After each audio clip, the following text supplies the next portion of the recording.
Hello everyone, welcome to my YouTube channel pharma researcher. So आज है day 39 daily pharma MCQ dose series का, जिसमें हम daily के 20 एमसीक्यू क्वेश्चन सॉल्व करते हैं, जो कि different previous year question papers and reference book से लिए जाते हैं एंड सभी फार्मा से रिलेटेड एग्जाम्स के लिए इंपॉर्टेंट होते हैं। सो चलिए स्टार्ट करते हैं आज के पहले क्वेश्चन से। सो पहला क्वेश्चन है, sterols belongs to the class of. तो स्टीरोल्स जो रहते हैं वो आपके किस क्लास को बिलोंग करते हैं? तो ये आपके लिपिड क्लास को बिलोंग करते हैं। तो यहाँ पे आपका option A is correct. Next question है, हेपेटाइटिस इज। सो हेपेटाइटिस क्या है? सो हेपेटाइटिस जो है ये आपके एक टाइप की वायरल इन्फेक्शन है। सो यहाँ पे आपका option D is correct and hepatitis B virus, hepatitis C virus.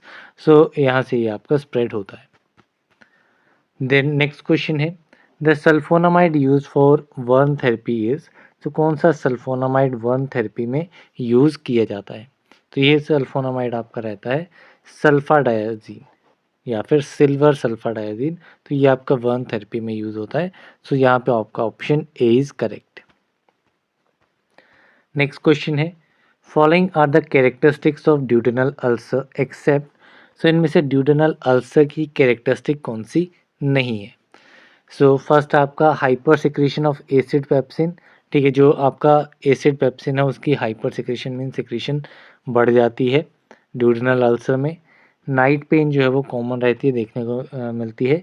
H pylori infection, ठीक है, हेलिकोबैक्टर पाइलोरी इन्फेक्शन की वजह से ये आपका ड्यूडेनल अल्सर कॉज होता है।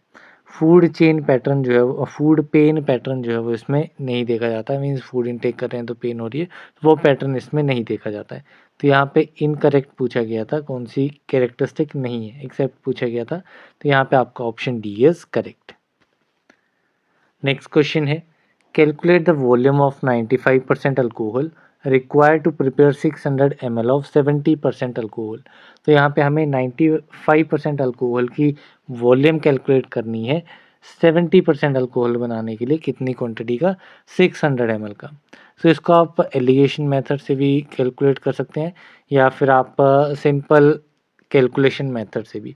ठीक है, कि आपको सिंपली क्या करना है, जो आपको वॉल्यूम रिक्वायर्ड है, ठीक है, वॉल्यूम रिक्वायर्ड, उसको आपको कैसे कैलकुलेट करना है, दैट इज़ कि कितनी क्वांटिटी आपको बनानी है, quantity required multiply by quantity given divided by percentage given. ठीक है, यहाँ पे ये percentage given and percentage required simple है। तो आप इसको सॉल्व करेंगे तो आपका जो है वो करेक्ट आंसर बन जाएगा। दूसरा है आपका एलिगेशन मेथड।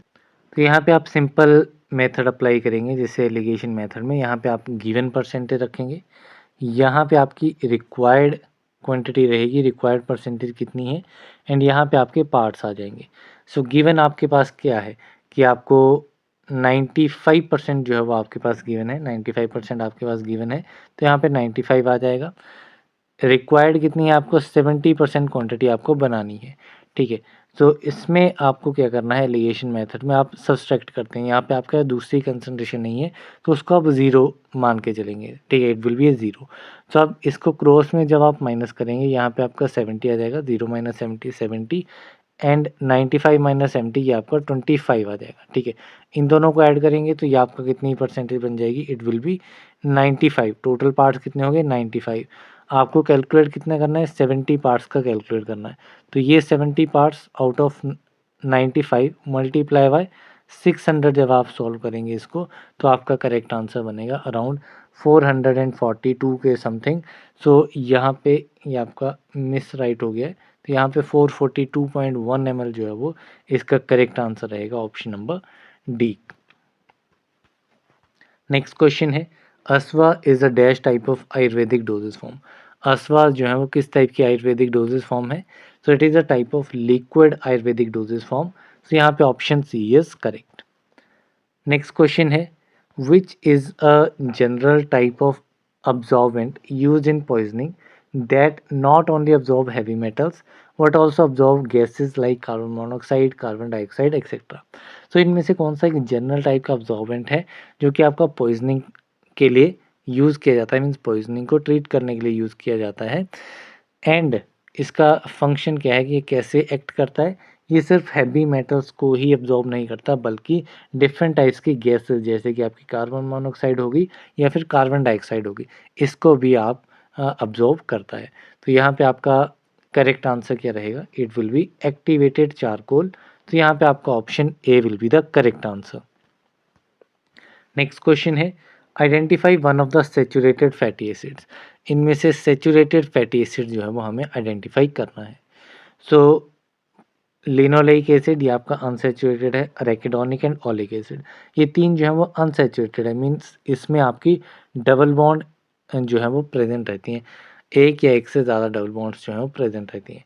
जबकि प्रोपियोनिक एसिड जो है ये आपका सैचुरेटेड फैटी एसिड है, मीन्स इसमें कोई भी डबल बॉन्ड जो है वो प्रेजेंट नहीं होती है।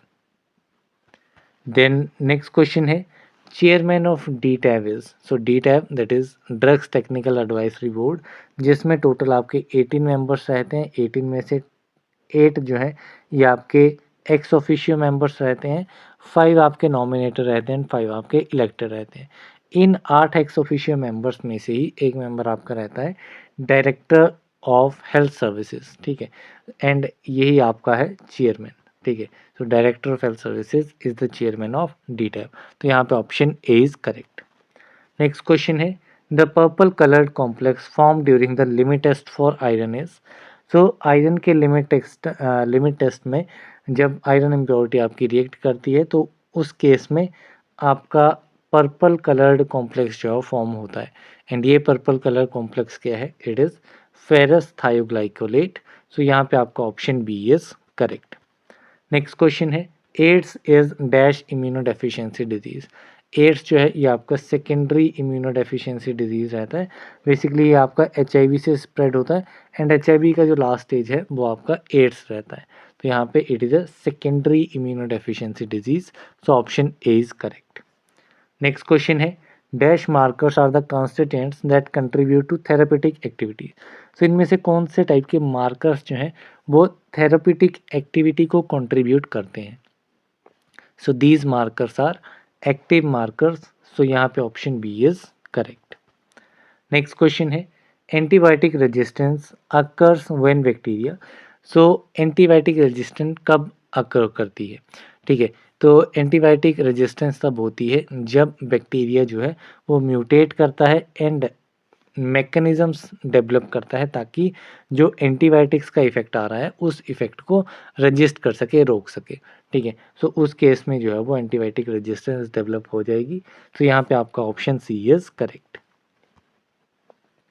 नेक्स्ट क्वेश्चन है which factor influence the rate of drug absorption. इनमें से कौन सा फैक्टर जो है वो रेट ऑफ ड्रग अब्जॉर्प्शन को इन्फ्लुएंस करेगा? So this factor is food in the stomach. अगर स्टमक में आपका फूड प्रेजेंट है तो उसकी वजह से अब्जॉर्प्शन जो है वो ड्रग की इन्फ्लुएंस होगी।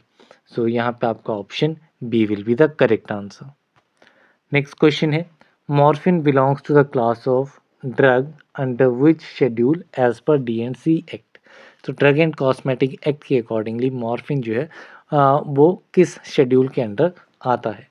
सो ये आता है आपका शेड्यूल एक्स में। तो शेड्यूल एक्स में जो भी आपके नार्कोटिक एंड साइकोट्रॉपिक सब्सटेंसेस हैं तो उनकी लिस्ट जो है वो दी गई है। तो यहाँ पे आपका option D is correct. Next question है electro reducible substances can be determined by. So electro reducible substances को किस मेथड से जो है वो डिटरमाइन किया जा सकता है? तो it can be determined by amperometry. So यहाँ पे आपका option A is correct. Next question है astrocytes are present in. So astrocytes जो हैं वो किस में प्रेजेंट होते हैं? सो एस्ट्रोसाइट्स आपके सेल्स जो हैं ये आपके ब्लड ब्रेन बैरियर में प्रेजेंट होते हैं। तो यहाँ पे आपका ऑप्शन सी इज करेक्ट।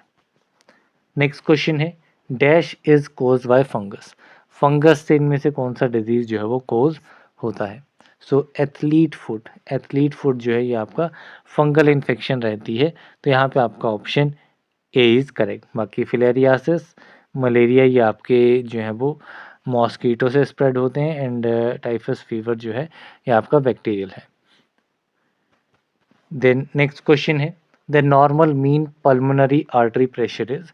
तो normal mean pulmonary artery pressure जो है वो कितना रहता है? So it is around 15 to 20 mm of Hg। So यहाँ पे आपका option B is correct. Next question है lemon peel is rich in terpene. ठीक है, लेमन पील जो है वो टर्पीन इसमें प्रेजेंट होता है। कौन सा टर्पीन जो है वो इसमें प्रेजेंट होता है? So it is limonene. So यहाँ पे आपका option D is correct. So that's all for this video. मिलते हैं अगली वीडियो में, तब तक के लिए थैंक यू वेरी मच।